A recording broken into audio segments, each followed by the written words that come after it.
Hey everyone, welcome to the PredictIt podcast. I'm Jacob Studwell. I'm here with Garth Yuckham. Garth, it's a choose your own adventure today. We're going to do the cold open. Do you prefer AI ad again, or do you want to go with Laura Loomer? Those are your two options. AI ad any day of the Yeah, week. I knew it. You couldn't resist it. I know. Any I day of the knew it. week. Oh man. All right, here we go. I don't have enough coffee for a conspiracy theory. All right, let's rip it.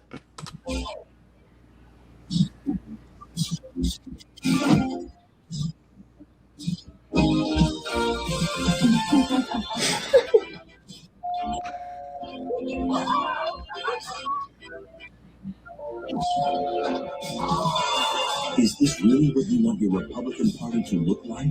It's time to act.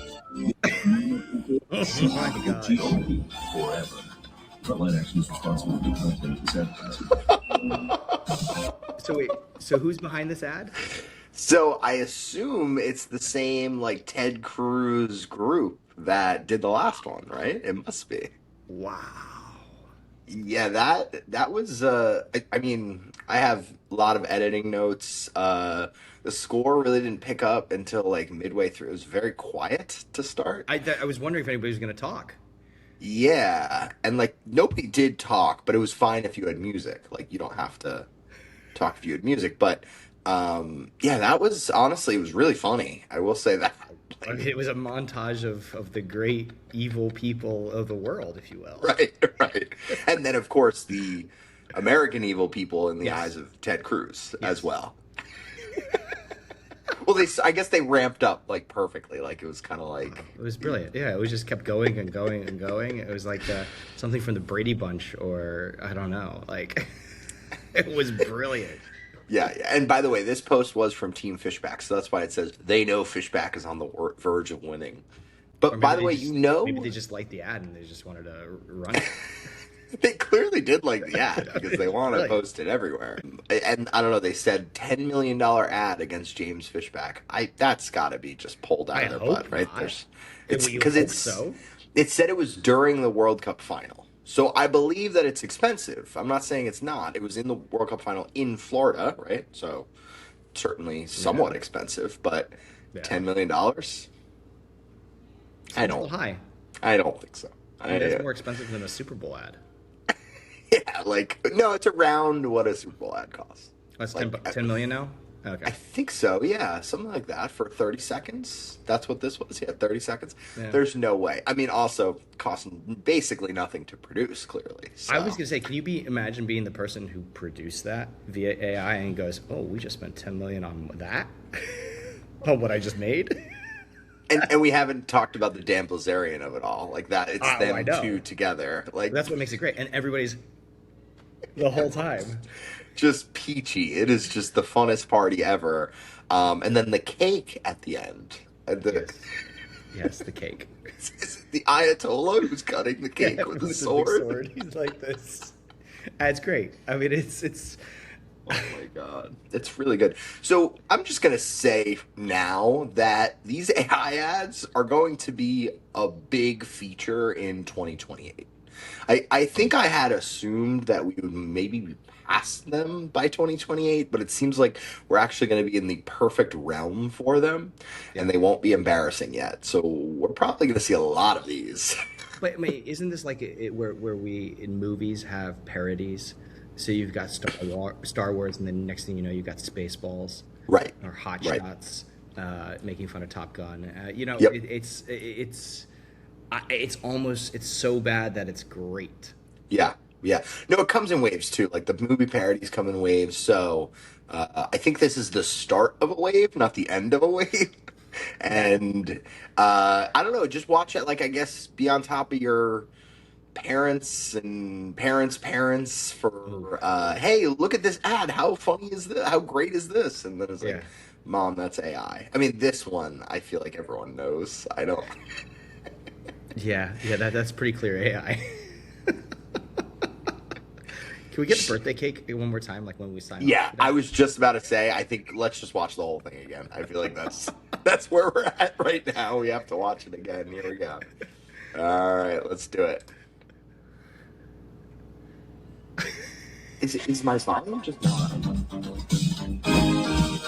There we go. The laughing is. I love that from Ilhan. Is this really what you want your Republican Party to look like? It's time to act. That scene right there is the best. Oh, it's an Israel cake. I completely missed that. It's an anti-Israel cake, yes. Okay. Wait, so I have a question about these people. Hold on. The squad. Oh, There's the squad. The squad. No, I got that. Who is this? Oh, okay. Got it. It's the protesters. I don't know what Code Pink is. I don't either. Okay. So, I'm glad we're on the... Maybe it's some Florida In thing. the occupation. No, Yeah. Okay, I got that. But no, we need to watch this next cut. This is the best part of it. By far. It's time to act. That is so great. Oh my goodness. Okay. I hope that wins like a Webby or something like that for best like online ad. Yeah, definitely should win all the AI awards for sure. I think we do need to have awards for AI. I mean, I peer over my friend's shoulder and they're like watching some cherry raise a cherry kid, and I don't know. The fruit AI stuff is out of control. If you don't know, your kids will get there, I assume, at some point. Hope not. Sadly. Anything notable from Arizona last night, which is like, it was a what we might call a primary. It's a fake primary. It was kind of a non-starter to begin with. I think everything laid out the way it was supposed to.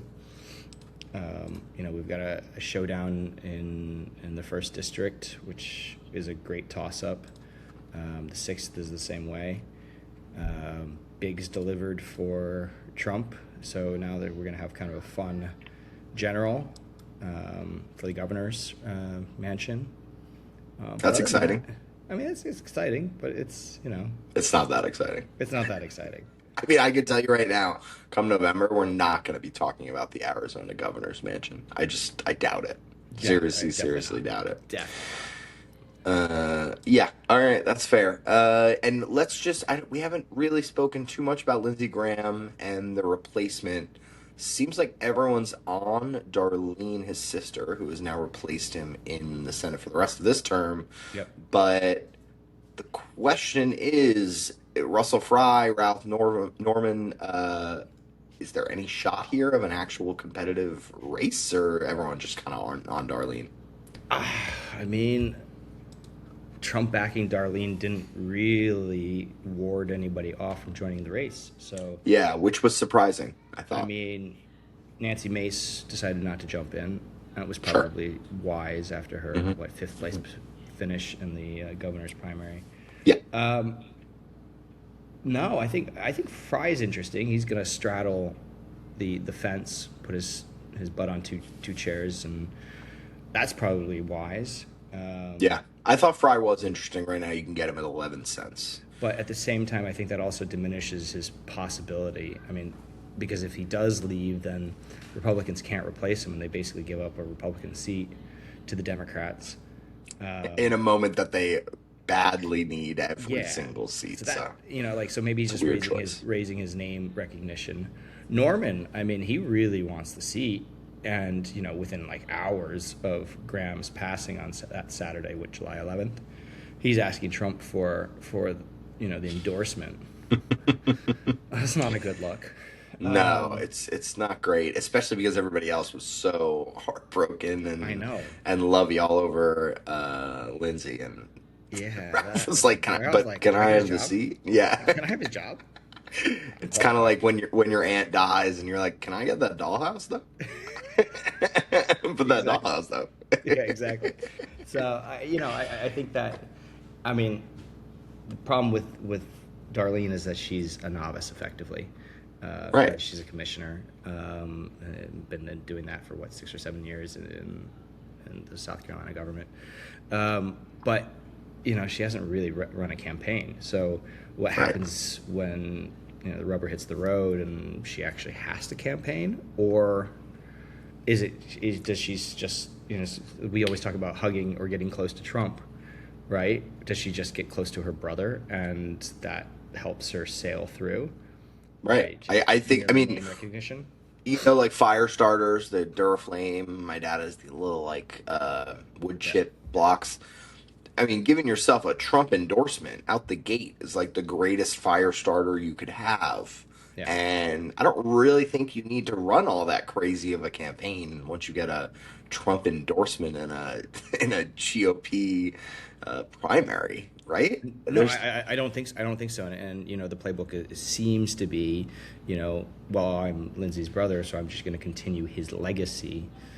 You keep his legacy, then why would voters say, well, okay, there's no reason to think badly towards that person, right? Or right. think that they're not going to do a decent job, and it's a temporary position, right? I mean, effectively. So it's actually perfect. She gets all of his legacy, she gets all of his opinions, and she gets none of the baggage. Right. Like, it is literally a bait and switch. Yeah. So, I mean, until she starts speaking, right? I mean, effectively, right? I mean, yes, Lindsey Graham was like a very good talker, and that's why he went on Meet the Press every week, and that's why he was booked when he died, unfortunately. But Darline, it's a good point. I don't know. We'll see. Is right now you can get her at 67 cents. I'd lean more towards the no contracts. Just because you can see this blowing up much easier than like a 1 in 3 chance, I think. Right. Maybe blows up a little bit more often than that, but the pricing seems in the right realm just because there are some real names in the mix. Yeah. And if this does turn into a competitive primary, I mean, it's not like Trump's undefeated, right? It's not like Trump always picks the winner. But hey, giving Darline a good shot here. Yeah, I'm just wondering what behind the scenes, politicking will be occurring. Will Trump or the Trump administration quietly ask everybody to move out of the way? Mm-hmm. Will because if you've got Norman and you've got Fry, you got guys who have the campaigning nous, who have done it before, and who can really rally and have a machine in place. Will they have a chance to run? I think is really kind of that question here.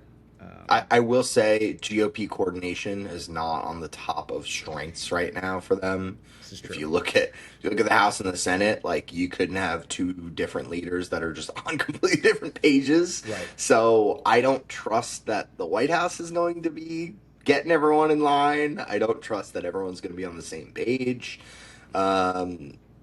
It doesn't help when you're in the majority. It never does. You're always on a different page because you have power. And it's not like this will become a competitive Senate seat or anything in the general, right. But this could easily kind of blow up, and people are on different pages, and they end up spending a lot of money for no reason in a Senate seat that just really everyone should just kind of figure it out and agree. Exactly. Yeah, exactly. So that's why I'm thinking that the politicking in the closed doors is going to be what really solves this. Because I mean, you get to a general campaign. She decides not to debate the other person. So then it all just becomes name recognition. Yeah. Lindsey's sister, done. It's like the Letlow story in Louisiana. Her husband had passed away. She took over the seat. And now she ran and is going to be senator, I believe, Julie Letlow. Yeah, wow. Yes, right. So, that's a great example of that playbook. Yeah, it's a good point. I think we talk about the best jobs in the world, right? Being a senator. Yep. You got to put up there, get yourself a sibling that you can cozy up to in the Senate.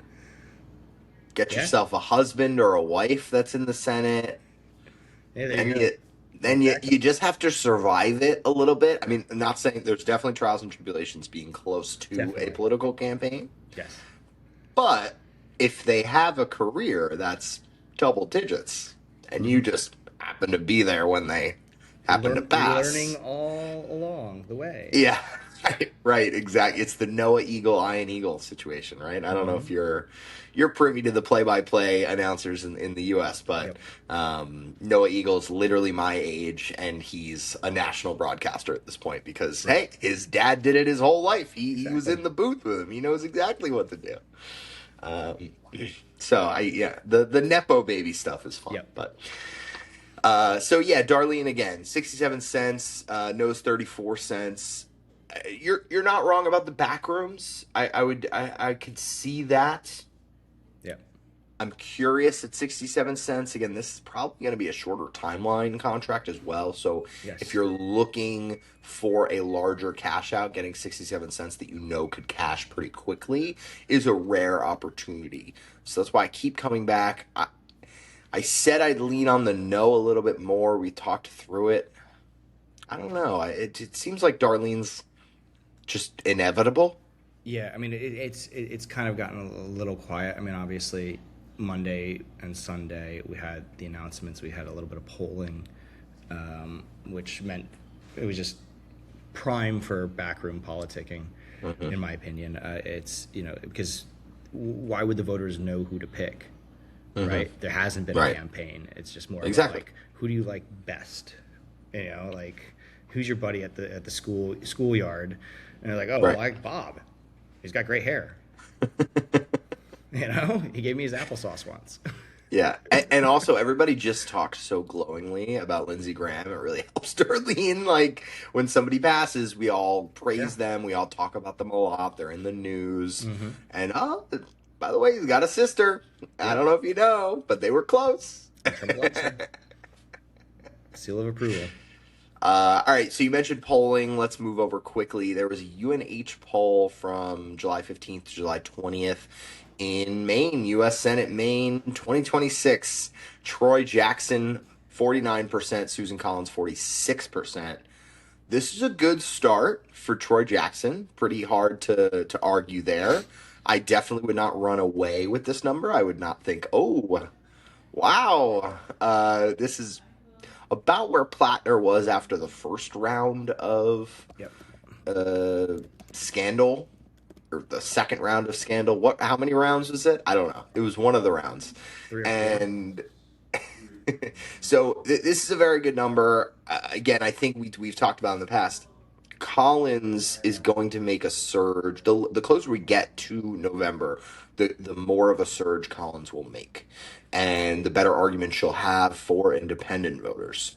Yep. Now, in the same vein, the U.S. identified third service member believed to have been killed in an Iranian attack. Yep. Angel S. Rampersad, 28 of New York. We have now service members that are dying in a war that Susan Collins, I don't know, more or less stamped okay. Is the war her main bugaboo, or is it something else? I think it's something else. It's going to be the economy at the end of the day. I find Jackson to be kind of interesting because he's an ex-logger. I mean, obviously he was a former president of the Senate in Maine, but he kind of really flamed out this spring in his original campaign. Right. And now all of a sudden he's being feted as the next Graham Platner. I think that's drawing at straws. It just feels like that, and I think as you said earlier about Collins going on a run later, I think that this is in the news now, and this is what we're talking about. I don't see. I mean, this is a personal feeling. How the Platner mess just kind of exploded. Yeah. And it's going to be really hard to recover from that. I mean, Yeah, it's like, is there no karma back on? Yeah. Like the Democrats are just gonna swap it. I mean, this is kind of how we felt about Kamala. Yeah, It's 100%. like, what is this all gonna work out?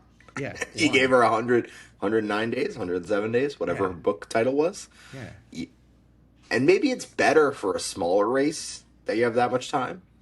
And like you said, he kind of flamed out, so maybe Troy's got some power up front But I don't know. I think you're right. It's easier to see it going against the Democrats than going for. Right now it's 60-40. You can get we still have Graham Platner's picture actually in the Democratic slot. I guess it's not official. So It's not official. We gotta wait till Saturday. all right, we'll wait until Then we'll Saturday swap and then we'll them swap them in.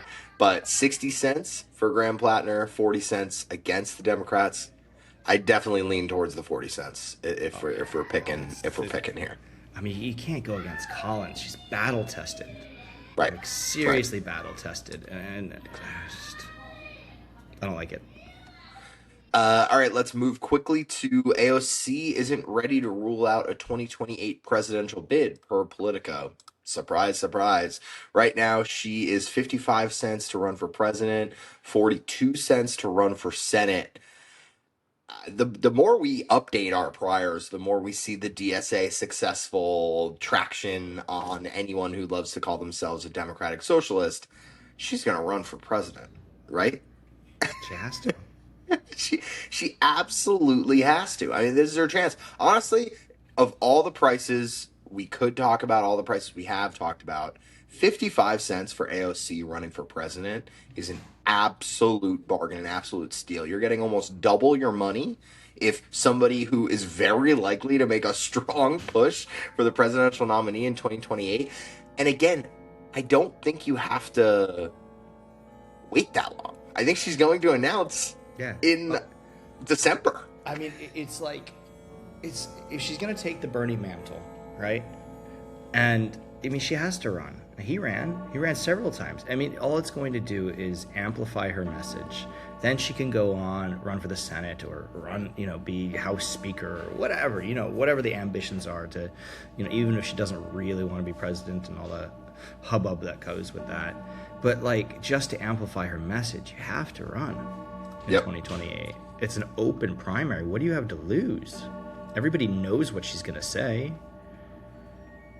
It's such an easy 30% for her. She starts at the highest. I mean, again, Gavin's right now the leader in the clubhouse, if you will. He's at 21 cents. Everyone's all over John Ossoff, who's at 16 cents. That's all good.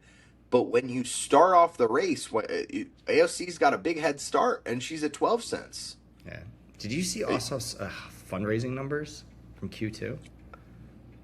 Ooh, the only fundraising numbers I have in front of me are Peltola, who's at 15.5 million, and Dan Sullivan's at 3.6 million. Yeah, the Democrats in the Senate were cleaning up, but like, I think he's got, what did I say, 47 million cash on hand, and he brought in 20 something. I mean, the dude is crushing it. Yeah, if that's not enough money to run for president, like, man, he's gonna stash a lot of that. Like, he does not need to spend that much money at all. No, I think he's gonna crush Collins in the general. He looks good, he sounds good, he's bringing in the money, he's doing all the right things, to win a Senate campaign and then boost yourself for a presidential. So these are the fundraising totals for the whole year from the New York Times. The Peltola number was right. I said 15.5, Dan Sullivan 3.6 million. Then Texas is the big headliner. James Talarico, who I see ads pretty consistently across multiple of my devices, and I'm nowhere near Texas. Talarico brought in $54.5 million to Ken Paxton's $3.9 million. What? Yeah. And he spent more because he was in a long-running competitive primary process. Yeah, I know. With Trump's backing. Oh my goodness. So John Ossoff, $33.4 million this year to Mike Collins, $3.2 million. Okay. And by the way, I know the national apparatuses of the Republican Party have a lot of money. Yeah. Do they have this much money? If you just add up all the candidates... I think they do. Right. I know. Right. I mean, what did Elon Musk drop in 2024? What, 250 million or something like that? Yeah, casually, and it could have been more. They clearly have money, but I mean, I think that these numbers tell a different story. They talk about enthusiasm for the candidates. When the big dogs come out and drop the big cash loads for the Republicans, I mean, that'll be just save your ass money. Mm-hmm. And it's not like it might work, but if you're drawing that much money just directly to your campaign. Right. What does it show? Yeah, that's some serious strength. That's like, but just think about how many AI ads Ossoff can run. Oh my goodness. So many. Just so many. You know what? On that note, the ad was so good. Let's run it back, Dan. One more time. Let's do it. Come on. Here we go. All right. Oh, that smile. Let me just make sure though. Here we go.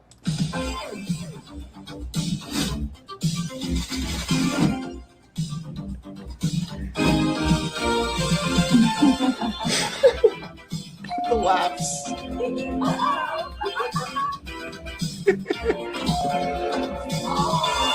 Is this really what you want your Republican Party to look like? It's time to act. They can't get Putin to smile in AI. Or shut out the GOP forever. I didn't notice the pouring the Sprite on the cake. Oh my God. All right. Thanks for watching that for a third time with us all.